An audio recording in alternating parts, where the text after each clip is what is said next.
Good morning, কেমন আছো সবাই? আশা করি অনেক ভালো আছো। আমিও কিন্তু আলহামদুলিল্লাহ ভালো আছি।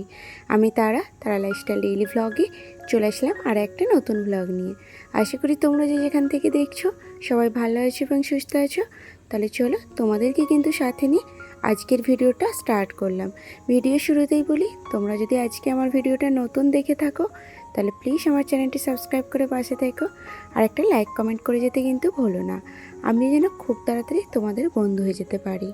ঘুম থেকে উঠেই কিন্তু সকালবেলা এক কাপ ব্ল্যাক কফি করে নিয়েছিলাম। আর ব্ল্যাক কফিটা কিন্তু বসে বসে আমার একদম ফেভারিট কর্নারে, বাইরের কিন্তু দৃশ্যটা দেখতে দেখতে সকালের চা কফিটা আমি খাই, আমার বেশ কিন্তু ভালো লাগে। আর আমার না একা একটু বসে থাকতে আর একটু বেশি ভালো লাগে, কারণ আমি নিজেকে বেশি সময় দিতে চাই একটু। আমার জানালার গোড়াটায় বসলে কিন্তু আমার মনটা অনেকটা ভালো হয়ে যায়। তো সকালবেলা আমি চাই মনটা ভালো করে কাজটা শুরু করব।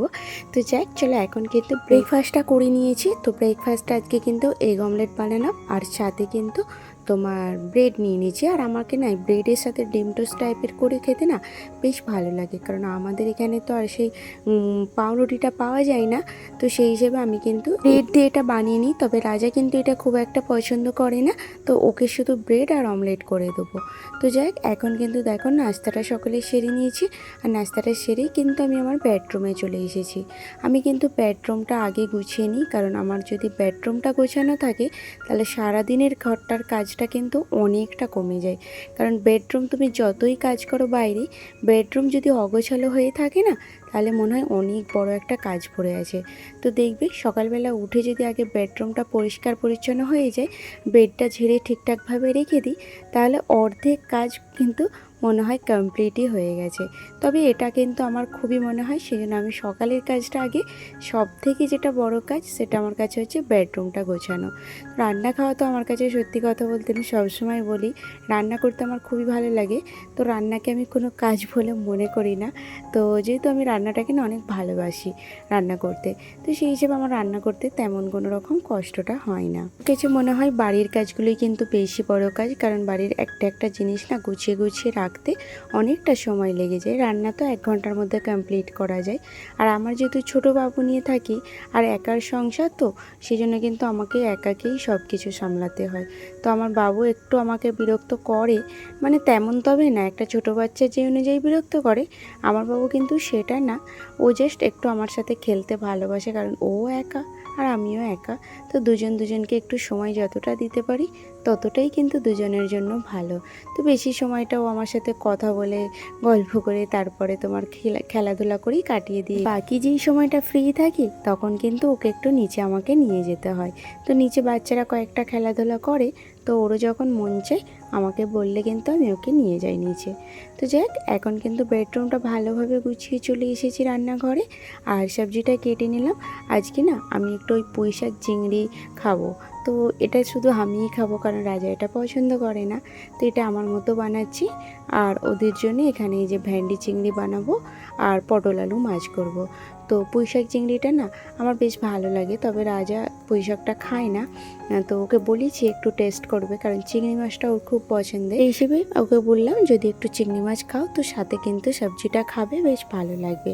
তো এদিকে কিন্তু ভেন্ডি চিংড়িটা আমি আগে বসিয়ে দিচ্ছি। আর এটা কিন্তু ওই নুন, লঙ্কা গুঁড়ো, হলুদ গুঁড়ো, ধনিয়া গুঁড়ো আর তেল আর পেঁয়াজ দিয়ে ভালোভাবে ওই সাজিয়ে যেটা রান্না করে অমনভাবে রান্নাটা করছি। তো ভেন্ডিটাকে কিন্তু আমি ভাজবো না। আমার মায়েরা দেখি ভেন্ডি না ভেজেই ফার্স্ট থেকেই দেখতাম ভেন্ডিকে ভাজতো না, কাঁচা ভেন্ডি রান্না করতো। তো আমার মায়েরা বলে যে এতে কিন্তু ভেন্ডিটা খেতে বেশি ভালো লাগে। তো আমিও কিন্তু সেই হিসেবে এই মা দিদিদের রান্নাটাই ফলো করেছি। তো আমি কিন্তু কখনোই ভেন্ডিকে ভেজে রান্না করি না, ওই কাঁচাই রান্না করি। তবে কিন্তু বেশ ভালো লাগে খেতে। তো এই যে টমেটো দিয়ে একটু টকটক হবে, রান্নাটা সেরে নিলাম। আর এইদিকে পটলগুলোও ভেজে নিয়েছি। তো তারপরে মাছটা ভেজে নিচ্ছে। আর আমি যেহেতু বললাম ওই যে তোমার পুঁই শাক চিংড়িটা খাবো, সেই হিসেবে আমার মাছের তরকারি না হলেও চলবে। তো এই যে চিংড়িগুলোকে একটু ফ্রাই করে নিচ্ছি। তারপর কিন্তু সবজিতে দেবো। আর এই যে এখন একটা কড়া বসিয়ে দিলাম, এতে তেল দিয়ে আর ওই 5 ফোড়ন, শুকনো লঙ্কা, তেজপাতা দিয়ে কিন্তু পুঁই শাকের ডাঁটাগুলো আর আলুগুলো ভালোভাবে ফ্রাই করে নিয়েছি একটু। তারপর লঙ্কা গুঁড়ো, হলুদ গুঁড়ো, ধনিয়া গুঁড়ো আর লবণ দিয়ে এটাকে ভালোভাবে মিক্স করে নিচ্ছি। ভালো করে একটু নাড়াচাড়া করে ওপর থেকে কিন্তু পুঁই শাকের পাতাগুলো দিয়ে দিলাম। এটাকেও ভালো করে একটু নাড়াচাড়া করে চিংড়িগুলো দিয়ে দেবো, দিয়ে তারপরে অনেকক্ষণ ধরে একটু কষিয়ে নেবো। তো এইদিকে দেখো আমার ভেন্ডি চিংড়িটাও হয়ে গেছে। এদিকে রান্না করতে করতে তোমাদের কিন্তু ব্লগের কমেন্টগুলো না আমার বেশ ভালো লাগে। তো আমি এখন ভাবছিলাম তোমাদের কয়েকটা কমেন্ট করব। তো আমার না সেই হিসেবে কিন্তু কমেন্টগুলো আর মানে তোলা হয়নি, আর আমার কাছে এখন অন্য ফোনও নেই। তো সেই হিসেবে আমি কমেন্টটা পড়ে বলতে পারলাম না। তবে হ্যাঁ, তোমরা যারা আমার রোজ ব্লগ দেখো আমার অনেক ভালো লাগে, কারণ আমি বেশিরভাগ যারা আমার একদম মানে রিয়েল ফ্রেন্ড তাদের কমেন্টগুলো ঠিক আমি দেখতে পাই। কারণ আমি জানি কেউ ব্লগ দেখুক নাই দেখুক, তারা কিন্তু আমার মানে ব্লগগুলো দেখে। তো আমার বেশ ভালো লাগে, আর তোমরা কিন্তু আমার এইভাবেই পাশে থেকো। আর আমি এখন হয়তো যাদেরকে বলছি তারা খুব ভালো করে বুঝতে পারছো, কারণ তোমরা আমার ব্লগগুলো রোজই দেখো আর কমেন্টও করো অনেক সুন্দর সুন্দর। তো প্লিজ এইভাবেই আমার পাশে থাকবে, আর অবশ্যই আমিও তোমাদের পাশে থাকবো। কারণ আমি কয়েকদিন ধরে খুবই ব্যস্ত ছিলাম, তো সেই জন্য কিন্তু রোজ ব্লগ দিতে পারছিলাম না।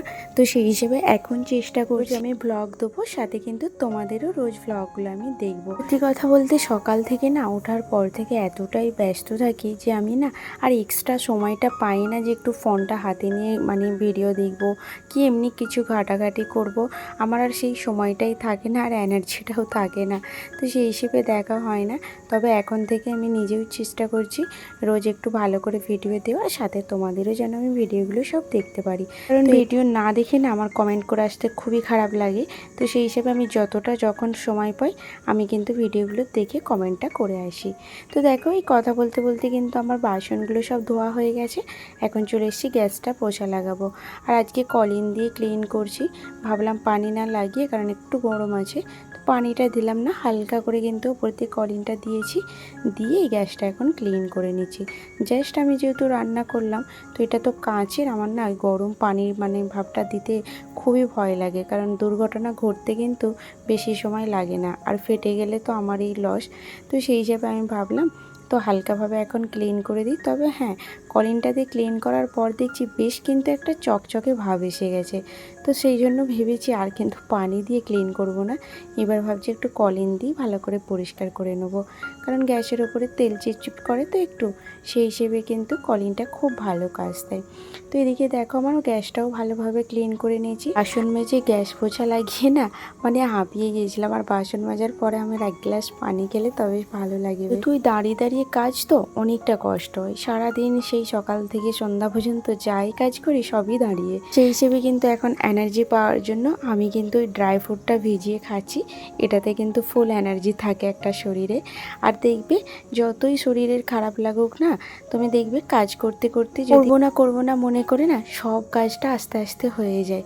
তো মনে হয় যতটা কাজ নিজের জন্য আগিয়ে রাখি ততটাই কিন্তু ভালো। কারণ আমার তো আর কেউ নেই যে আমার শরীর খারাপ মনে হচ্ছে করব না, পরে করব, কি ভালো লাগছে না, সেইটা আর হয়ে ওঠে না।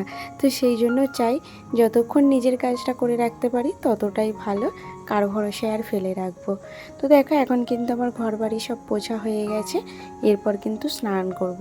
স্নান করার আগে তবে একটা ভাবলাম হেয়ার প্যাক বানাবো। তো এই যেহেতু আমার হেয়ার ফলের প্রবলেম আছে, সেই জন্য আমি এখন এই পেঁয়াজের রসটা, ক্যাস্টর অয়েল আর কোকোনাট অয়েল এই তিনটেই মিক্স করে লাগাচ্ছি। সপ্তাহে মোটামুটি 1-2 বার লাগিয়ে নিই। তো যখন মনে থাকে কিংবা সময় থাকে একটু করে নিই। তো আজকে ভাবলাম একটু হেয়ার প্যাক সাথে একটু বডি প্যাকও বানাই। তো এই যে এখন কিন্তু পেঁয়াজ একটা পিসে রস বার করে নিয়েছি, আর এখানে ক্যাস্টর অয়েল 1 চামচ আর কোকোনাট অয়েল 1 চামচ লাগালাম। তো এটা দিয়ে ভালোভাবে এখন চুলটা স্ক্যাল্প থেকে একদম নিচের ডগা পর্যন্ত ভালোভাবে এটা ম্যাসাজ করে নেবো। তো ওই 40 মিনিটের মতো রাখবো, তারপর কিন্তু শ্যাম্পু করে দেবো।